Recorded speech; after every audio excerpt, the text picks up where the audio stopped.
Hey YouTubers, this is Bob. It's so good to be back with you guys. Well, I haven't taken you on a nighttime walk in a while, and I thought you guys would like to come along. Here in the Washington, D.C. area, we're having the Cherry Blossom Festival this weekend.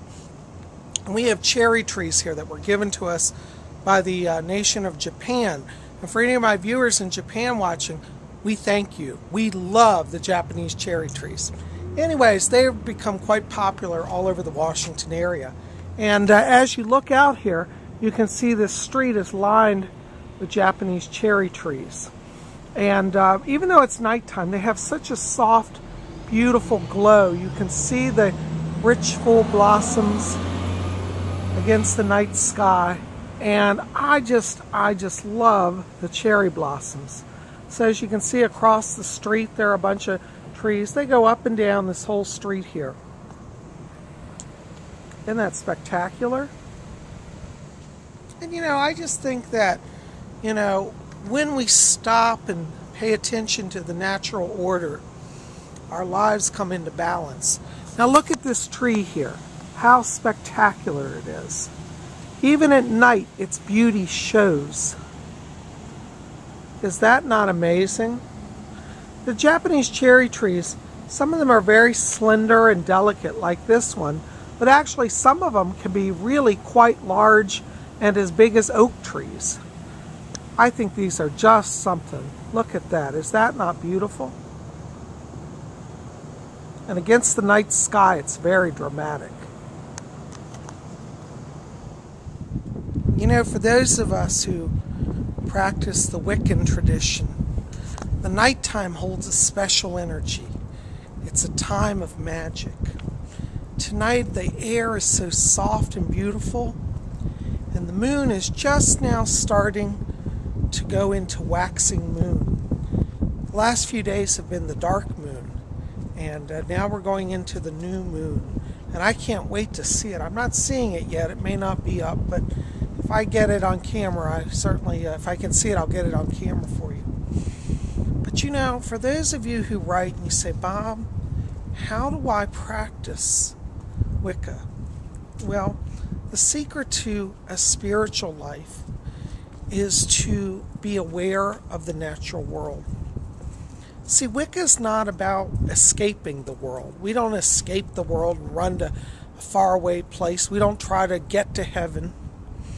We try to live here and now, in the moment, and to feel the wonder of life. And if you can focus on feeling life in the moment, you will develop a mystical sense. And that mystical sense will serve you to connect you to your higher self and to God, or the gods, as you like to call them.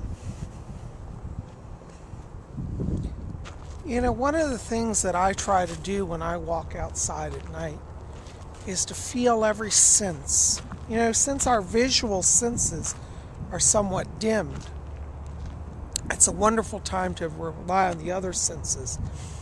So tonight as I walk, I can smell flowers here. There are a lot of flowering bushes around the area, and I sense the flowers. I feel the grass under my feet. Sometimes, like tonight, it's so warm I could actually take my shoes off. And I sense the hum of the earth. Is the grass moist? Is it dry? What's going on in the earth? Is there a drought? These are ways to begin to attune to the natural rhythms of the earth. I think Wicca serves us because we are part of the earth. You see, somebody somewhere a long time ago got the idea in their head, which I think was crazy, that we're separate from the earth. And that's just simply not true. We're as natural as the frogs and the birds and the bees and the grass and the plants. We're part of this organic organism. So as soon as we start to realize that, we can become enlightened. As I'm walking across the field here, I'm walking down towards the water. And on a nice night like this, it's very quiet, and it's a wonderful time to look for driftwood. You know, in the rush of our daily world, we sometimes forget our magical path, even myself. So now on a night like this where it's quiet, there's nobody around, now's the time to think about simple things like, do you have a wand? Maybe on a nice night it's a good time to go out looking for a wand. Do you have a sacred place where you like to meditate and do rituals? Maybe you could find a park like I have, and you could explore your meditation practice. Nighttime meditation is very powerful and very wonderful.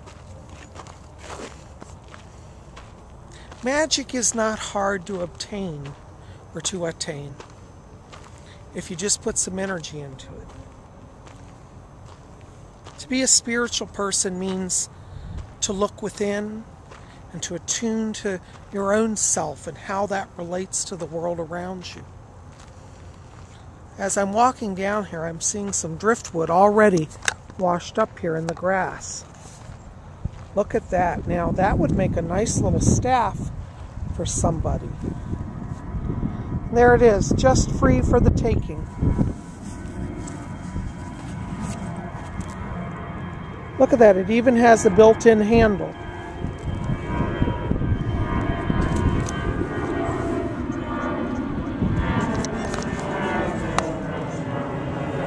Pretty neat stuff. You know, when the planes aren't flying overhead, I can actually hear the geese out here tonight. They're flopping in the water, making noise. If you listen, you can hear them. As I look across the river here, I can see the bridge in the distance. Here's the row house for the row club. And you can see the water. I don't know if you guys can see it, but it's lapping in here on the rocks. Now, because I'm an observant person, I can see that the water's a little higher than usual. So we're coming into high tide. How many of you are aware of the water movements where you live? You might want to explore that. Can you hear the water lapping? Let that be your meditation. I'm going to be silent while you listen to it.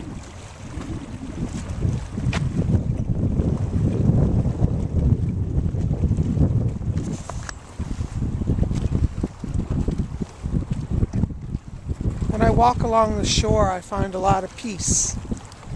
It's a beautiful place here. And if you come to Washington, I'll take you on a tour. I'm now coming up here on the sand pit where I did my spring equinox spell. Let's see if my sigil is still there. Now it's hard to see here on film, but I'm walking through the sand. And do you know, as I'm looking down here, my sigil is gone. And so I know that my spell has been released to the universe. And so I encourage all of you, if you want to study magic, if you want to study the ancient ways, go walk at night. Attune to the energies that are present. Find that mystery and that magic. And I promise you, you will be blessed. Thank you so much, guys, for coming along here on the walk with me tonight. Keep it here at Spirit Channel, because you know we'll have more coming. Blessed be.